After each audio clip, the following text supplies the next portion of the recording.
charmer, a legend in his own mind, broadcasting live all over the universe, your host, Mr. Tim Ray.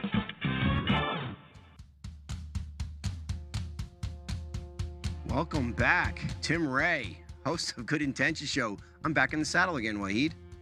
I know. Welcome back, brother. It seems like it's been forever. Almost forgot what show I'm on and who I am today.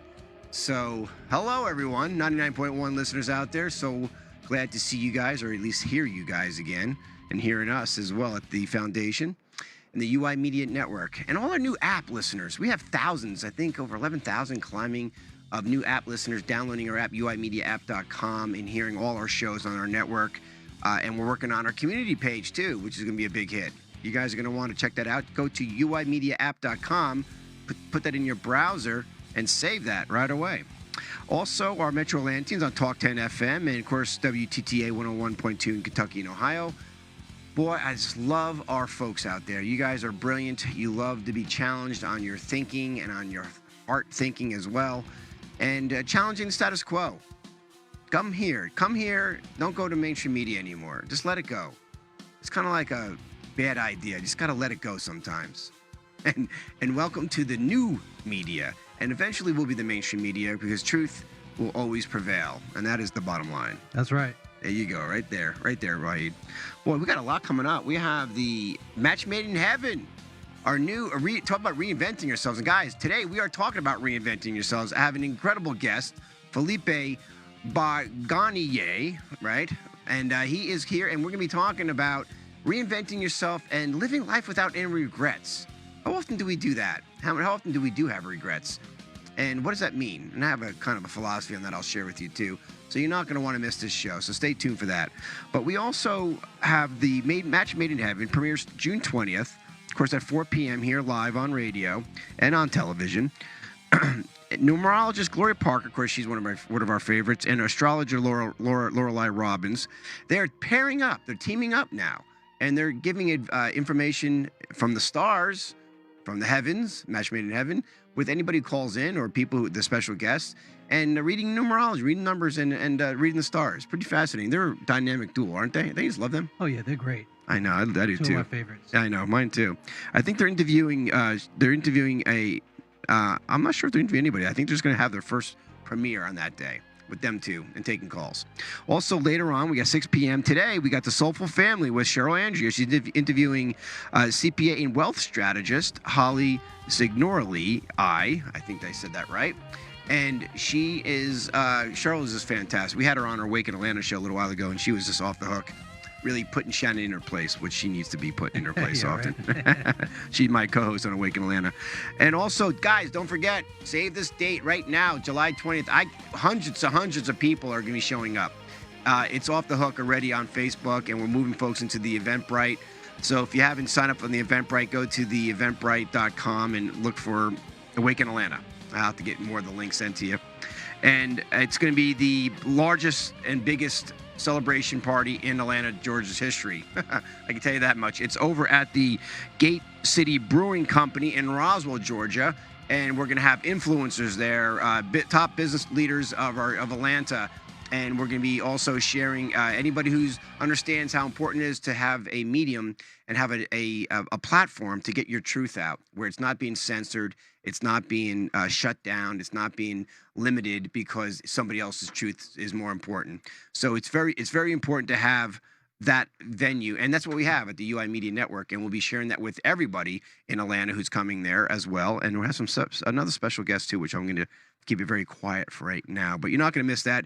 So go to not only our Facebook and go to our event called the Wake in Atlanta event, and make sure you sign up that you're going to it, and because the seats are going to be packed. So as it's packed, you're going to want to get more of a special seat. So start early, right? And go to the Eventbrite too, which we'll put in there. All right, without further ado, let me tell you who we have here. We have Felipe Barganier, and he is not only a CEO of his healthcare supply chain strategist, but also he's an author and also a motivational speaker. And today we're going to be talking about his life and why he had to reinvent his life and what happened to him and how now he's living with life without regrets. So welcome, Felipe. Thank you, Tim. It's a pleasure to be here. Oh, yeah. Listen, I love hearing people's tragedy stories. I mean, is that sick of me or something? I don't know. It could be. But, I mean, we all have our own tragedy story to whatever degree it may be, some worse than others, some better. But it's such a time where people grow and learn to reinvent themselves, learn to, like, you know what? I don't have to be a slave to my past. I don't have to live in the past as if it was my future. We can let that go. So tell me about your story, Felipe. Well, so first and foremost, I'm a native of Atlanta, and throughout my life, I've constantly had to reinvent myself. With the first experience being, I'm the child of a single parent. And at the age of 6 years old, I was actually told that my father was deceased. Oh, wow. Fast forward to the age of 23, I find out that he's still alive. Yeah, a lot of parents do that because they're so upset with their spouse being, or whatever that person may be, not being responsible, and they don't want them in part of their lives. And it kind of messes with the kid when they find out that even though, you may have a deadbeat father or a deadbeat mother, just being told that they don't exist kind of messes with you, doesn't it? Yeah, it did. As well, it also kind of jeopardized my relationship with my mom as well. Just because, I mean, at that point, I believe that she was my everything. My everything, yes. Yeah. And she actually passed away last year. Oh, God. And she finally revealed her truth when she, about 6 months before she passed away. But because of that, that was the first experience of me having to really reinvent myself. And what I mean by that is that I grew up thinking that I was for lack of a better way of saying this, the child of a deceased father. Yeah.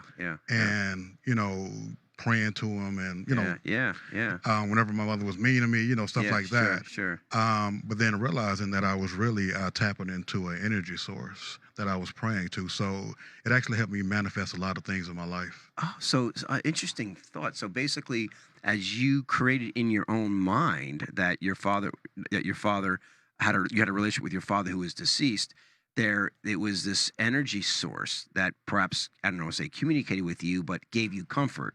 Yes. Initially, I thought it was him, but he's living in Houston, Texas. So, unless he's developed his telepathy, right, it could have been him. Right. But nevertheless, you were tapping into a source beyond the veil. Yes. And I came to realize that probably about 2 years ago, because so fast forward to 2017.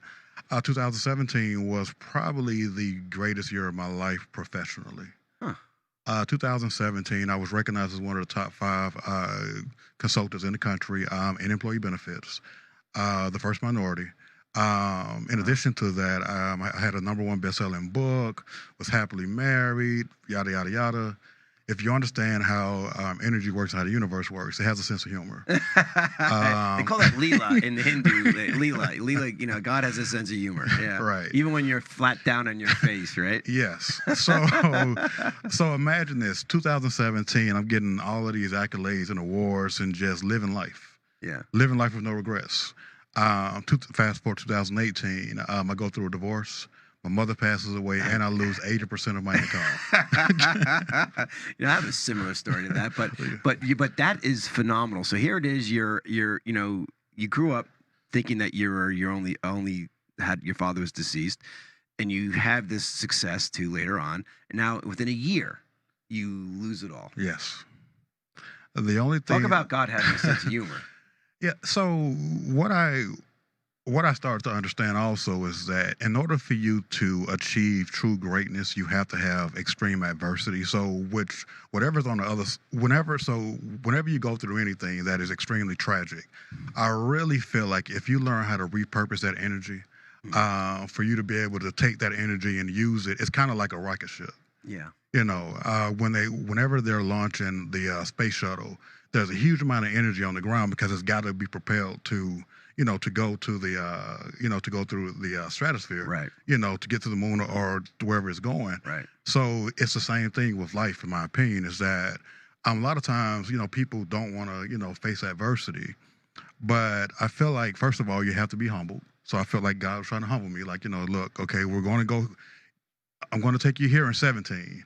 And what was very interesting was that I had so many people, some key spiritual leaders within the community that told me that I was gonna go through something in 18. I didn't know what it was.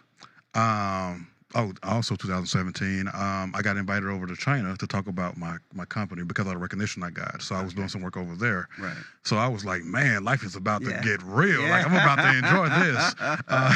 And it did get real. Right.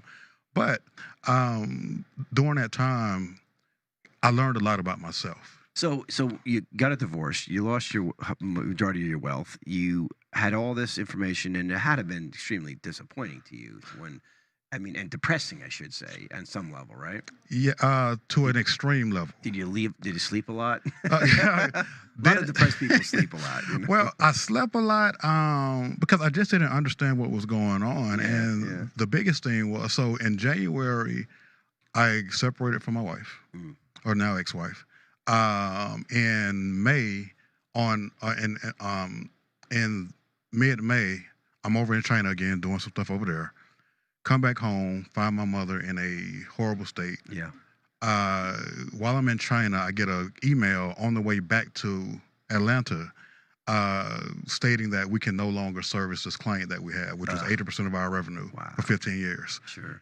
Then 2 days later, my mom dies. And after she's told you about 6 months early, told you about your father. Correct. Yes. Okay. That's all weighing heavy on you. Yeah. So I basically went through, and I didn't realize this. I basically went through 3 of the most traumatic experiences all at the same time. Yeah. And you want to talk about reaching a low. Right. Like, there were times when I was like, I don't know what's going on, and I didn't know how I was going to make it day to day. Thank God I had residual income coming in. Sure. But if it wasn't for that, the man you see here probably wouldn't even be here. Right.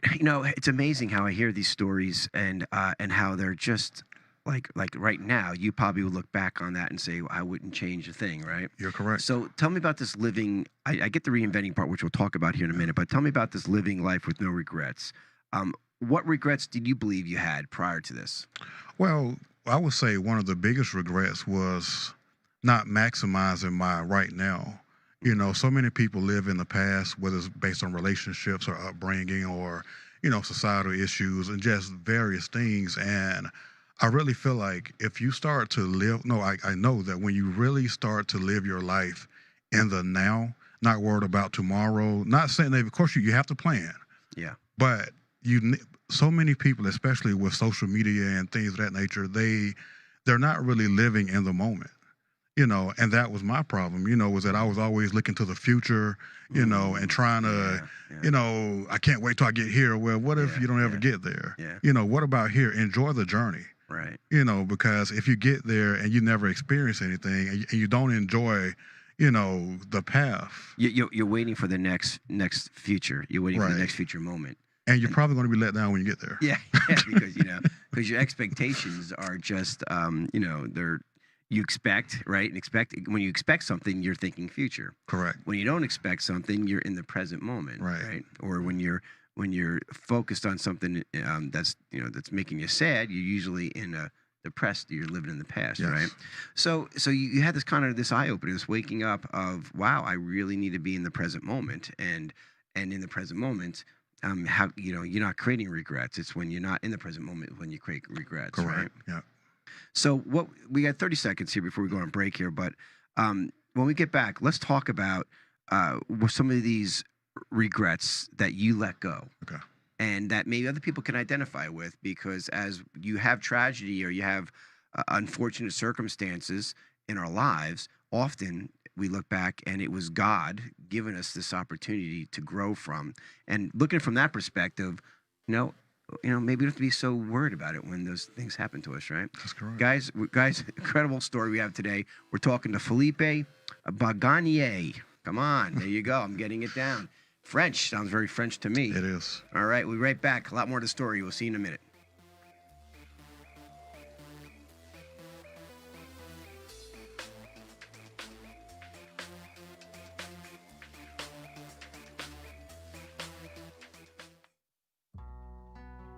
With all of life's stressors, it can be challenging to stay balanced and healthy. Hemp-derived cannabis oil, or CBD supplements such as Plus CBD oil, are becoming well recognized as a key supplement to optimize wellness. By working directly with our own internal system that maintains homeostasis, the endocannabinoid system, CBD, can help restore the body's natural rhythm when we need it the most. Learn more about Plus CBD oil and how to balance the system that balances you from www.pluscbdoil.com. That's www.pluscbdoil.com. All right, we are back on air with Felipe Barganier, and we are talking about living life without regrets and also reinventing yourself. I mean, this is my take on regrets. Felipe, I watched this movie. I can't remember the name of it. The Big Kahuna, I think it was called. Danny DeVito was in it. Kevin Spacey was in it, and basically the whole show. It was like an hour and a half show, and these are some of the best shows. Was all based in one room. It was all about dialogue and information like that, and I love movies like that. And he basically was saying to this young salesperson coming in, who was this very religious kid, and Danny DeVito, I think, was saying it to him the kid was saying, "I don't have regrets because I do the right thing all the time. Right. I love God, and I don't deviate from that. I don't cheat on my wife. I don't do whatever." And Danny DeVito was trying to explain to him, and he was this hackneyed old salesperson who's had 50 years underneath his belt of life mistakes and Right. and divorced and all these things, right? He's like, "Man, kid, if you don't have regrets, you got no character." He goes, "What? Of course I have character." He goes, "No, not having regrets, basically," and we'll tie this into what we're talking about. He was saying that you don't have anything in the back of your mind or in the front of your mind that you wish you never did, that you'll make sure you never do it again, Right. and that you could actually transform somebody else's life by sharing that experience with them. So it's always there, and you regret it in the sense that you don't want everyone to experience again. Otherwise, history repeats itself, right? At the same time, that's when your character is being built. I look at people like in AA. I look at people in these drug rehabs who are now transforming their lives. They're out doing motivational speaking. They're doing things like this. And do they have regrets? Yeah, I think they have regrets, but I don't think that they're not owned by their regrets. Right. They recognize them. What's your thoughts on that? I definitely agree with that. One of the biggest things I feel like is that when you think about regrets, for instance, one of my biggest regrets was I became upset with my mom. When I found out about my father living, because so like for 5 years, I really didn't even speak to her. Like I spoke to her loosely, but it wasn't it took the death of an uncle for me to reconnect with her. Right. And I kind of wish that I had just, a lot of times people don't want to use what I call their emotional palate. They don't want to exercise the emotions, your God-given emotions, whether it's being upset or frustrated or happy or sad. And I wish that I had just addressed the issue with my mom versus not speaking to her, because that was 5 years of my life that I can't get back. Sure. And then right after that, I ended up getting married. So our relationship really wasn't as strong as it could have been. Yeah. Had I just been, of course, not got upset at my mom. But look at the bigger picture. Right. Look at the intention why she did it. Look at whatever the reasons. Correct. And then like forgiveness. I mean, how does forgiveness play in your life now versus perhaps in the past? Wow, you hit on something on the head right there. I actually was talking to some people on yesterday, and so many people are confused about that word forgiveness. Forgiveness is not for anybody other than yourself. And because you want to talk about living life with regrets, I feel like part of forgiveness or unforgiveness is regretting something, whether it's something that somebody's done to you or anything else. And that's because whenever you forgive somebody, now you're releasing that pressure. And yesterday was Father's Day. Right. And there are so many children or adults that grew up without a father or a mother, and they harbor this ill will towards them, while that parent is probably not even thinking about them. Right. So my thing is that you should always make sure that you you live a life where you're forgiving extremely fast, because the longer you hold on to it, the more stressful you are, because you're harboring, and I feel like you're using energy that you can use for something else. Listen, not only that, I mean, Felipe, I agree wholeheartedly with what you just said, but also I know just from the integrative doctors I've spoken to is that emotions and feelings and our thoughts are actual physical properties, and they get stored in our body tissues if especially a negative frequency, negative emotion. And that's where people start getting these manifestations of ailments from chronic illnesses, because a lot of it, and I believe all our physical ailments and emotions come from suppressed and repressed emotions that we're not dealing with from childhood to adulthood. You know, I just think that's part of the nature of the frequency and of being human. And if you think about it, whenever you're stressed, what tenses up? Your shoulders tense up, your back tenses up, you get headaches. Yep. So that is, I agree wholeheartedly with that there's something there. Well, yeah, and that's where I think a lot of people have to realize is, like you said, when you have regrets and you haven't forgave the regret, meaning not that you haven't let it go, you haven't forgotten about it, but you haven't forgave it, but forgiveness is, like you said, it's an inside job. Right. And I think a lot of people get lost in that, and they focus on, well, you know, if they don't forgive me, I can't be happy until he forgives me. Right. And we put this this onus on somebody else for our happiness, and we're trained that way because of our parents or whoever raised us. To, you know, they are God for that period of time. They're everything to us until we can understand the bigger picture. And so we learn that you know, if mom or dad's upset with us, so whoever raised us is upset with us, then I need to be upset with myself. That's when parents get divorced. Kids, for the first thing they do, they always blame themselves. They got divorced because I'm not lovable enough. You know, and so, like you said, the forgiveness piece is critical when it comes to letting that regret go, or diffusing it, or neutralizing is probably a good word. You know, neutralizing that regret. So here it is. You moved from that perspective, and you had this awakening. Was it you were reading about it? Did you read some Eckhart Tolle? I mean, what was your how'd you like go from being unconscious to being aware of this type of way to live life? Yes, Tolle was one of them. I've also read books like Psycho-Cybernetics, The Power of Now.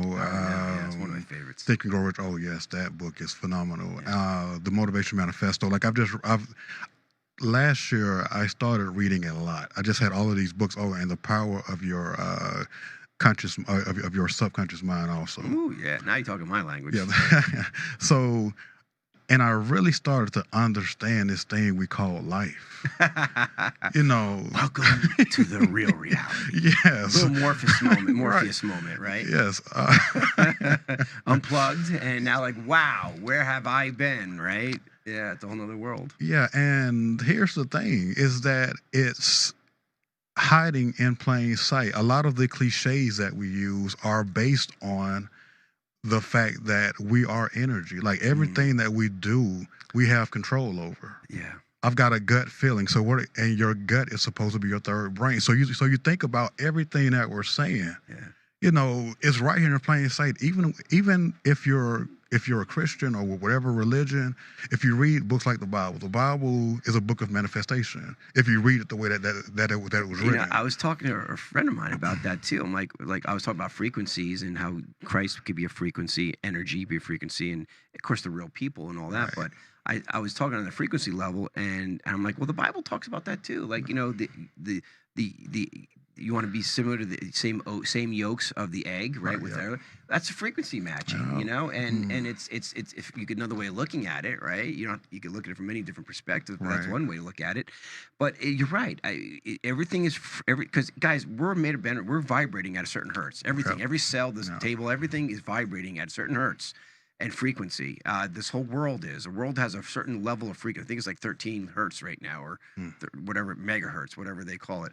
And each planet, everything's vibrating. And so once we understand that, and we can't see because our limited five senses, our bandwidth can't recognize it because it's just not big enough. It doesn't interpret it. But we know it to be true. Science proves it to be true. But I think it's all in line with God and source and the higher power, because I think it's all frequency based. And science doesn't negate it. I think science supports God. in my opinion. I definitely agree with that. I don't know if you've ever done the experiment with the light bulb where you all stand in a circle and everybody touches hands. And then you're able to actually transmit that energy into the light bulb. And it lights up. No, I haven't done that, but I'm going to try that. Yeah. Well, let's get everybody together after the show. And, well, there was some more to it. I'm all about saving electricity, okay? There was some more to it. Yeah, I'm sure there was. But, there's so many experiments, man. I mean, you got the rice experiment with the power of thought and intention, how we manipulate the molecules, the water molecules these days. I mean, life is not what we've been taught in school right now, and it's not. And what we've even taught in our education system, nor in our entertainment world or out there in the mainstream media, it's not. It's an illusion. That's the matrix. That's the illusion. That is not the reality. That's not the truth. The truth is conversations like this. Yes. What we're finding out. And on our own, and we're not being taught this. You had to do all this on your own, didn't you? For sure, yes. Because like you said, there are no courses in college or in high school, or like nobody talks about this. I wonder if that's done purposefully. Yeah, if you truly knew how much Thank power, you, Rockefeller. if you truly knew how much power you had, and control over your own life, because it's all in here. This is the greatest, for lack of a better way of saying it, computer that exists. Yeah. And nobody understands it. No, well, it's infinite. That's part of my presentation is the subconscious. It has no limitations. It could learn at faster speeds than normally you could possibly imagine. 10 times faster, 20 times faster than our normal speech. It could learn in reverse. The right brain prefers in reverse. It could learn stacking many things all at one time simultaneously. It's unlimited, and we really don't know the power of the subconscious mind at all. But if you start to just tap in, and again, I keep going back to holy books because there are so many people that identify with religion.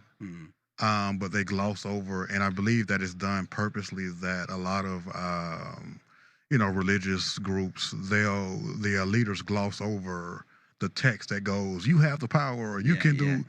They kind of gloss over it because then they lose their power. Yeah. At least until you tithe your 10%, and then maybe we could give you power back.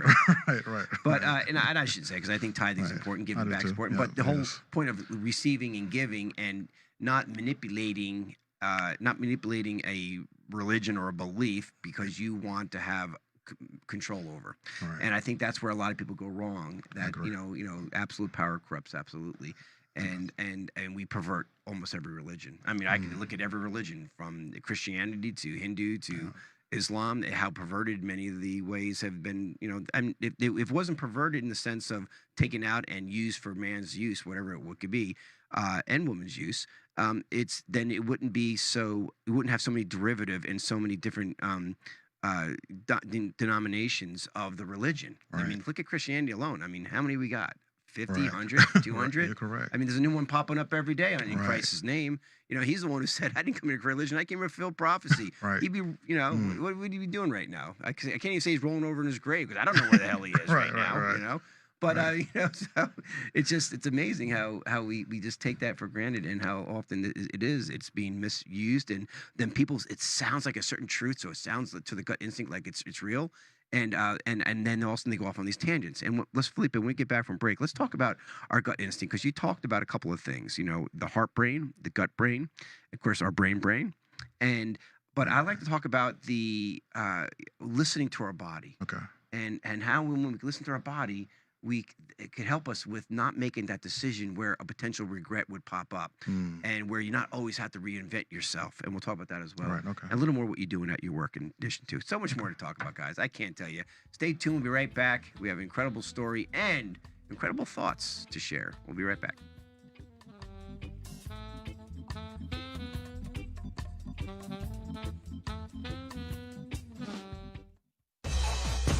Download the UI Media Smart app at uimediaapp.com to watch and listen to all your favorite shows anytime from anywhere in the world.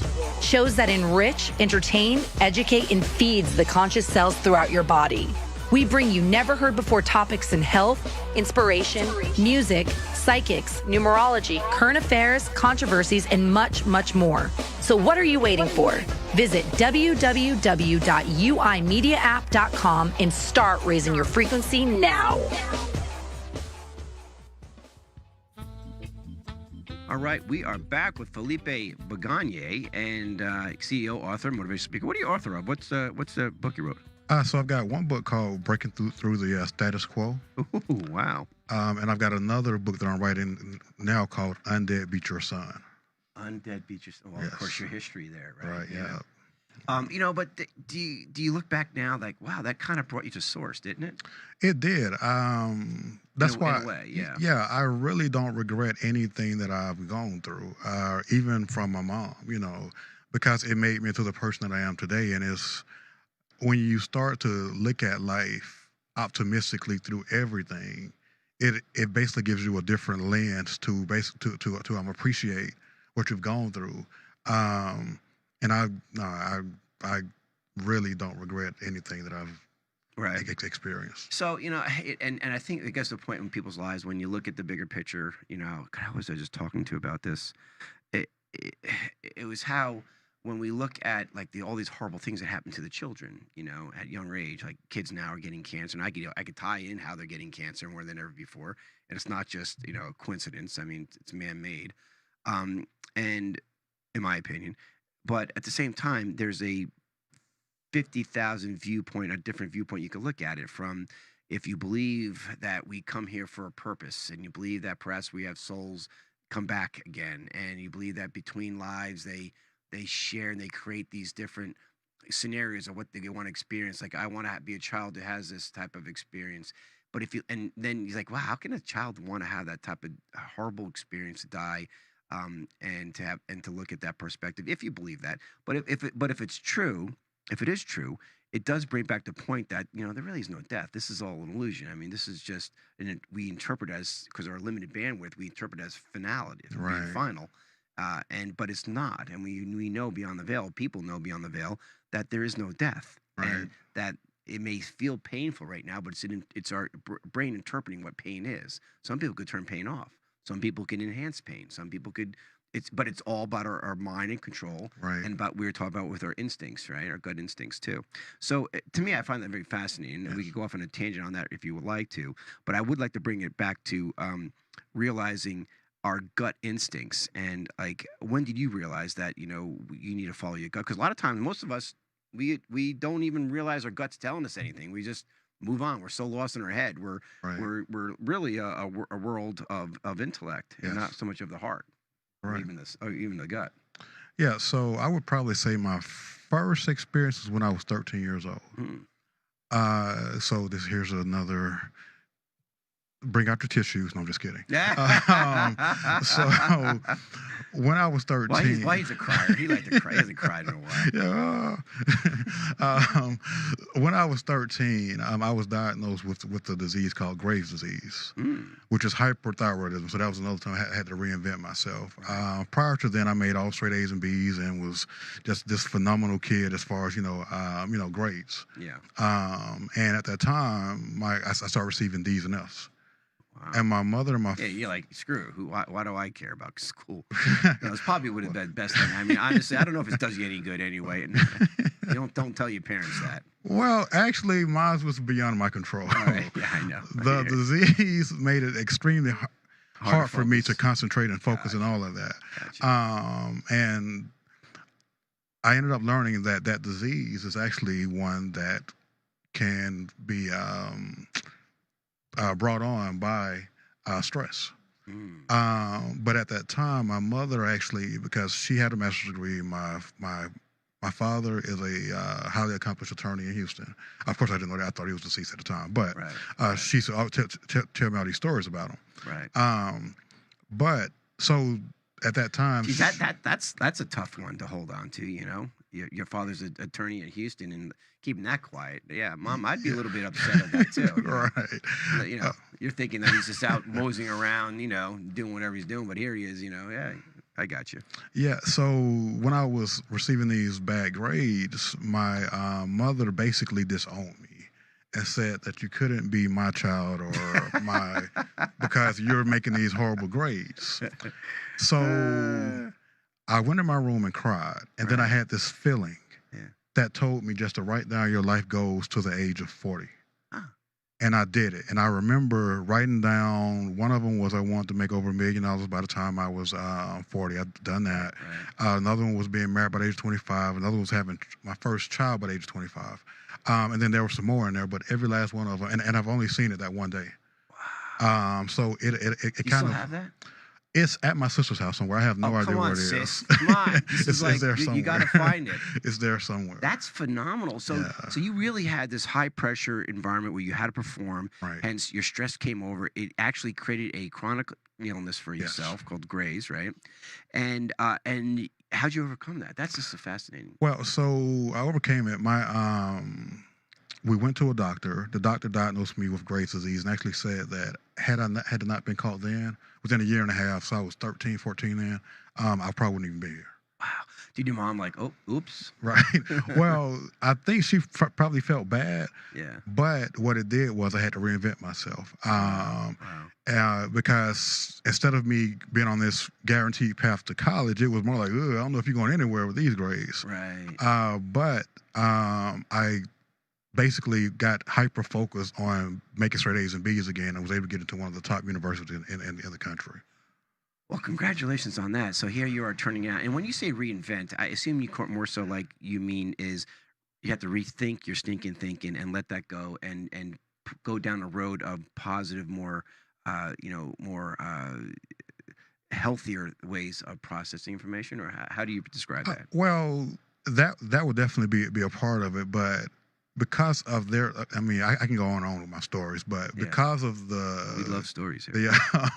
The adversity that I faced, I've continued. So I would think that I was on one path, right? And then because I go through a situation or a circumstance, I would have to switch courses and basically reinvent myself again. So, for instance, when I went to university at the University of Rochester. There, Graves' disease came back again.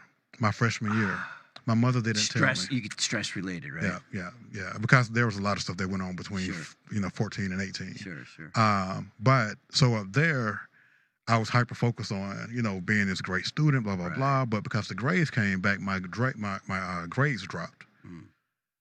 Not to make my mother sound like this horrible person, because she was a phenomenal woman. No, she was just, she was doing what she was programmed to do. Yes. She wanted the best for you from her perspective, what she thought was best. Yes. So while I'm there, the Graves' disease comes back. I don't know it, but I'm in a nurse but ratchet this, a little way, but just kidding, Ma. Just kidding.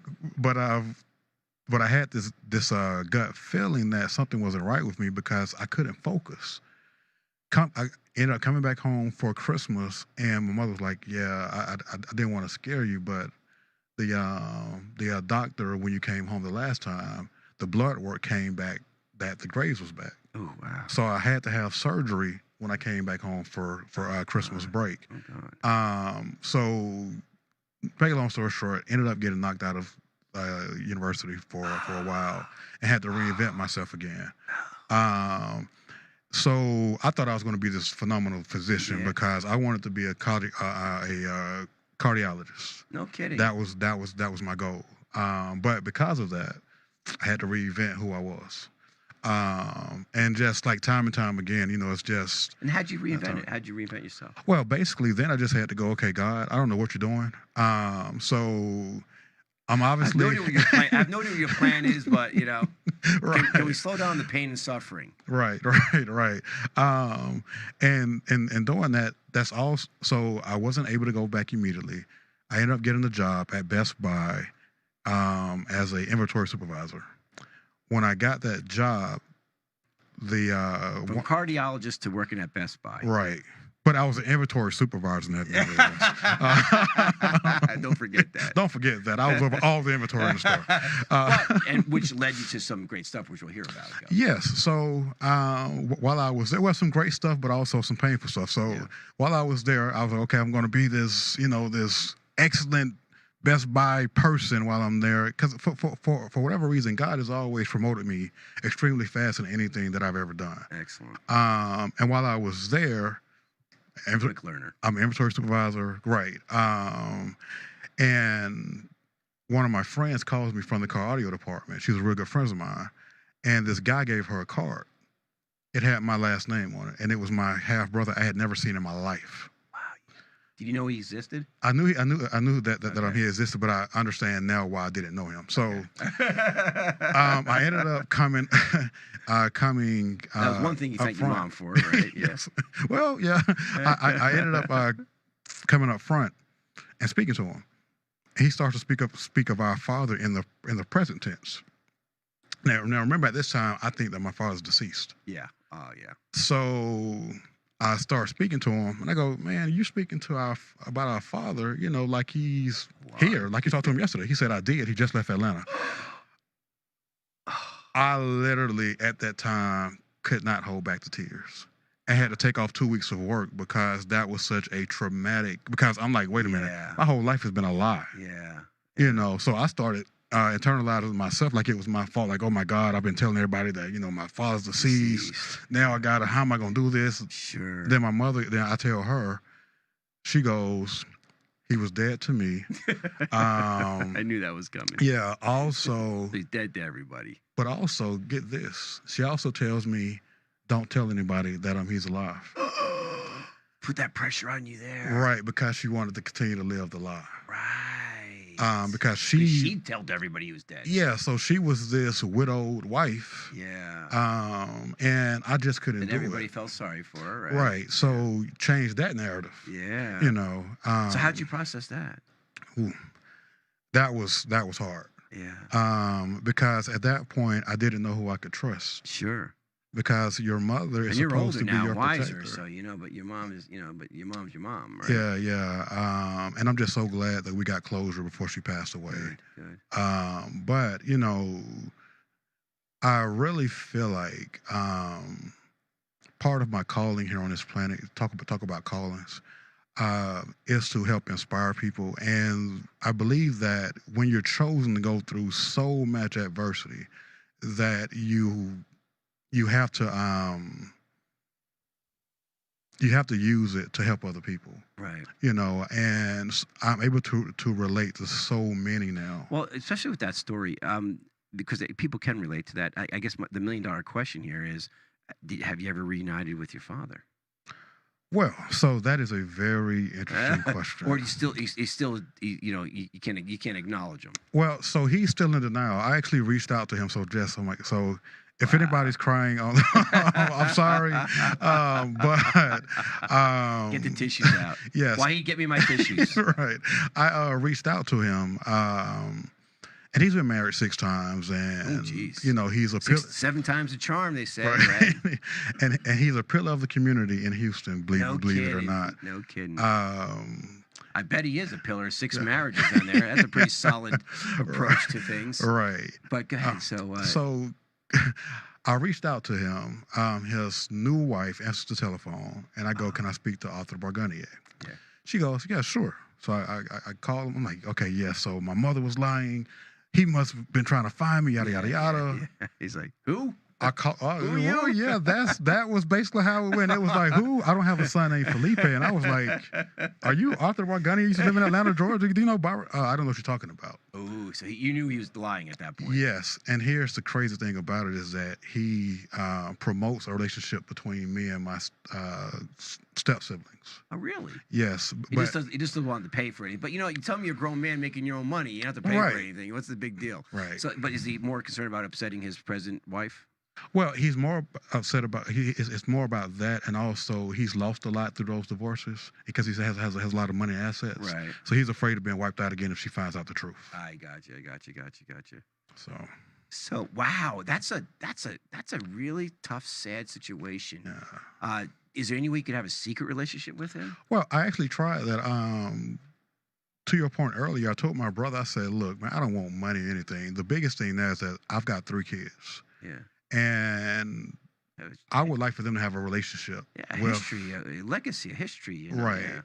And plus, he's got 4 other children outside of me and my sister that he acknowledges. And I had to actually delete my siblings from Facebook because my brother owns a large nonprofit in Texas. Right. And my dad is sitting on the on his board and in meetings and stuff like that with them. And I'm watching this on TV, not on TV, on Facebook. Facebook, yeah. And That's tough. I'll tell you, Felipe, that's tough. When we get back from break, let's pick up from there because this is a fascinating story. Talk about reinventing yourself and living with no regrets, having all this on your plate right now, and even now it's present, right? Because we're in the present, and dealing with this and your children's effects is phenomenal. Just an incredible story. A lot more to come, guys. You're not going to want to miss this because we'll be getting to that, and also what Felipe's doing now to give back to the world. You're going to find this phenomenal. Stay tuned. See you in a sec.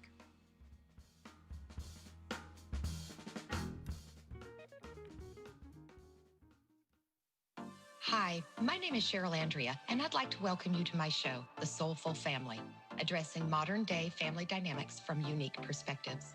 We cultivate self-aware parents, discuss unconventional ways to raise conscious children, and create healthy family dynamics. I've had many spiritual experiences that have developed my intuition, and as a result, I've been supporting people awaken and return to their true selves through my techniques for more than 25 years. But my proudest moment? Raising my two sons, Hayden and Gabriel, into happy, healthy, and successful contributing members of society. And that is what has inspired me to create my show. A shift from power by force to a state of authentic power. And as we all shift from the old paradigm and embrace our true selves, our experiences of the physical world we live in will change. You can catch my show on Mondays at 6 p.m. Eastern Standard Time on WDJY 99.1 FM and on WTTA 101.2 FM.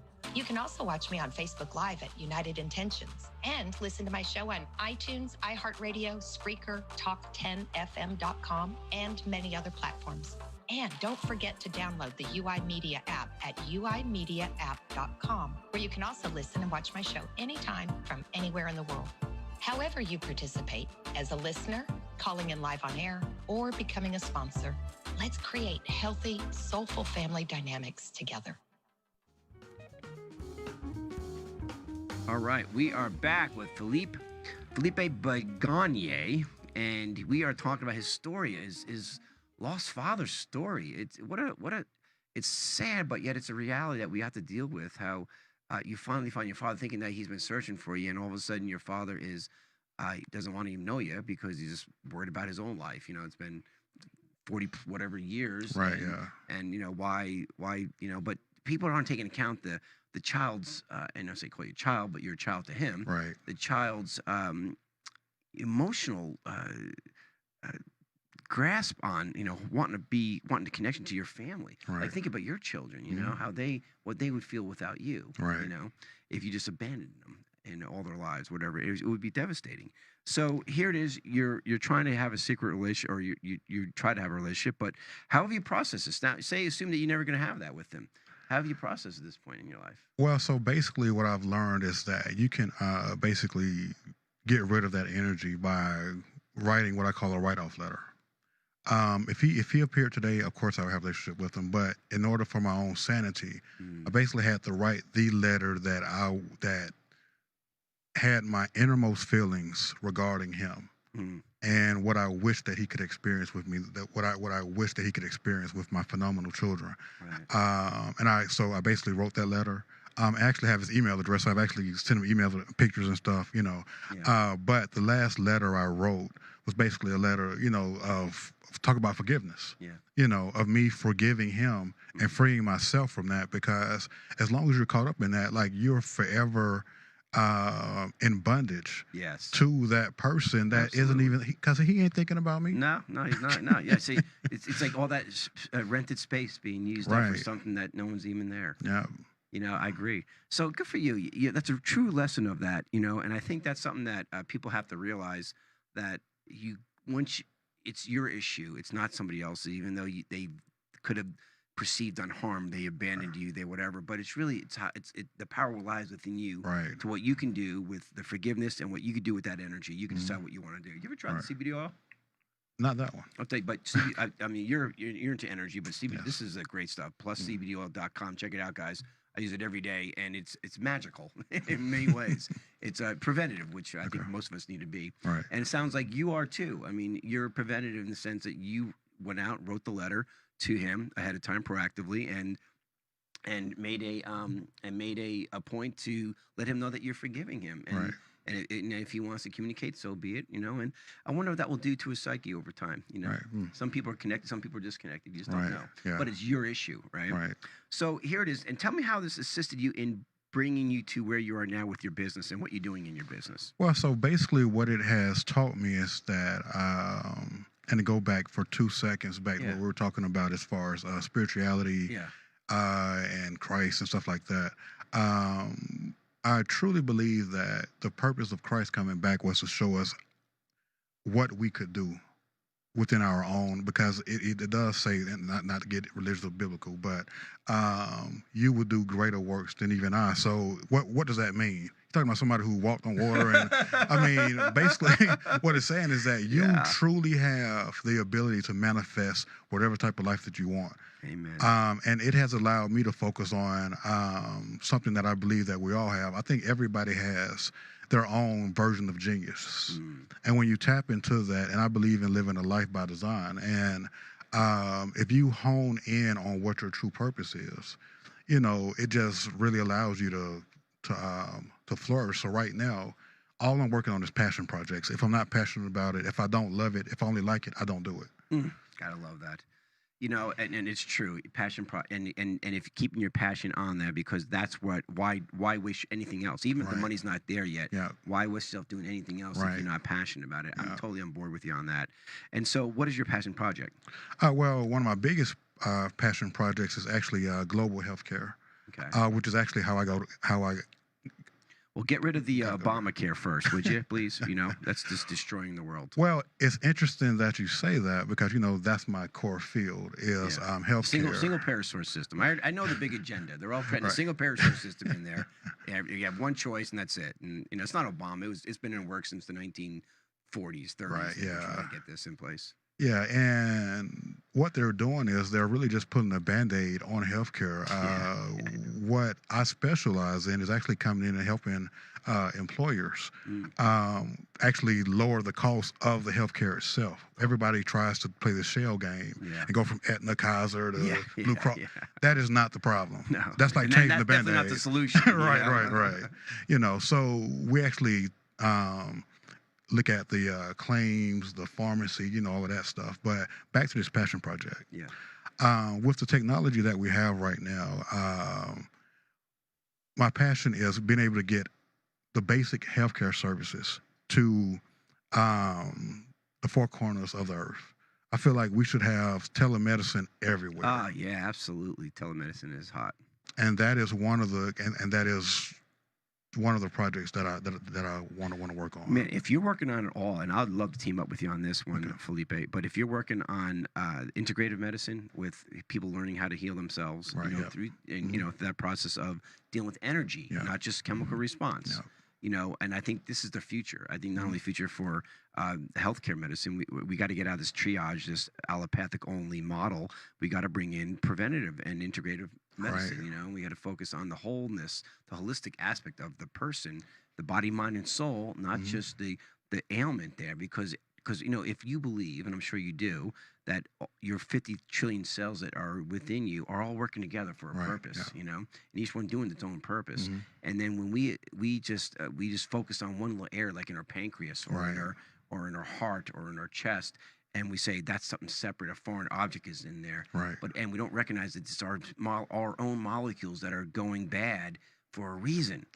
I think that's critical for our healthcare model in the future to understand that. I definitely agree with that, and that is something that I'm also working on as well. That because right now there's nothing out there that's on a mass scale, and if you think about it, most people in this country get their healthcare from their employers. So there needs to be something done on the work site that is more holistic, more natural, and that deals with what's truly ailing people. And a lot of times is psychological. Oh, yeah. I say all of it is.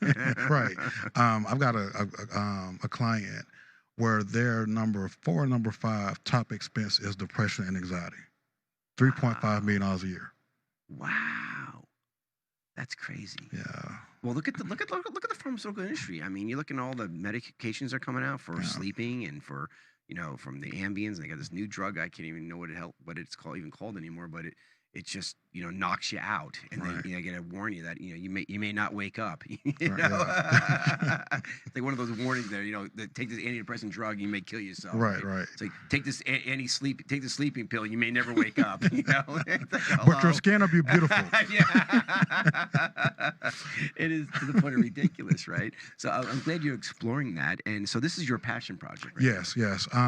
Because I truly believe that, as you alluded to earlier, not only can we heal ourselves, we can actually. I'm reading the book currently, where they talk about the upper limit problem. Upper limit. Yes. What is that? Basically, Sounds most like of I us. have something like that, but We all do. In layman's terms, self-sabotage. oh yeah, When absolutely. you reach a certain level, whether it's a relationship or something like that, you have this tendency to sabotage or look for bad once you get to a certain point. For instance, I had one when I first started making over $100,000 in my business. Right. Oh wow, like I started feeling bad because my friends weren't doing it. Right. And where I come from, I'm from Atlanta, went to an inner city school here. Right. And I wasn't working a lot, but making all this money. So I would do things to kind of sabotage myself, Yeah. to kind of feel normal, quote unquote. Right. But when you relieve that barrier, that's when you truly start living, because life is meant to be lived, maxed out until the fullest, not, you get to this certain level in a relationship, some people, they'll start arguments, one of the biggest cliches I hate is if it's too good to be true, it probably is. Well, I believe that there are some things that are just good, Well, and they're true. and magical and Right. and miraculous, actually. So if you believe in miracles, then you Yeah. could never say that it's too good to be true, right? Mm. But we only got a couple minutes left here. But I just want to say this is phenomenal information, and I love what you're doing with this your passion project here. People want to learn more about not only your passion project, about you. What's the Yes. best way for them to reach you? The best way is going to be email us at info@gabint.com. Okay. Or you can reach us at 404-343-0177. Okay, we'll see if we could post it up on there too, on Okay. the lower thirds there. But I'll tell you, that's just amazing how here it is, you've gone through this process and you reinvented yourself, and not to have regrets, and to get past this upper limit ceiling. Yeah. What do you call it? Upper limit. It's an upper limit problem that we Upper all limit have. problem. Yeah, and it is. And there's a point when you get beyond your comfort zone, and you're in uncharted territory. You start looking for things to go wrong. Right. And then you manifest things to go wrong. That's and then it. guess what happens? Things go wrong. Right. Yeah. And now you're stressed out and mad because they went Yeah. wrong when it's your own doing. Absolutely. And I don't think anybody's a stranger to that, including myself. And I think it's just amazing how we have to think. I guess the solution to that would be having our imagination. Let's expand our imagination. Yes. We expand to the point where we could believe anything, then Right. you're less likely to hit that upper limit, right? Yeah. Wow, fascinating information, Felipe. I want to thank you for coming out here and spending this hour with us to learn about you and your story and the great work that you're doing. Okay, thank and people could reach you again real quick here. What's the best way to reach you? Info@gabint.com or 404-343-0177. All right, guys, don't forget also the Gate City Brewing Company, Roswell, for Awaken Atlanta Celebration Party, July 20th. I want to see everybody there. Start getting your friends. Come on, it's going to be off the hook, and we're going to be sharing so much information of getting your truth out there in a world that's suppressing and is shutting us down for the truth. So be there, or be square. See you then. Bye. You have been listening to The Good Intention Show on the UI Radio Network. The Good Intention Show is sponsored by the United Intentions Foundation at unitedintentions.org. Look for us on Blog Talk, Spreaker, iTunes, Stitcher, Player FM, and many more. Check us out on Facebook and Instagram under United Intentions, and on Twitter at Higher Intention. Be sure to log on to unitedintentions.org, a virtual community where you learn to create, track, and manifest your passions, one intention at a time. Have a wonderful day, and until next time, live life with intent. The United Intentions Foundation and its associates take no responsibility for the opinions and statements made by the talk show hosts or their guests.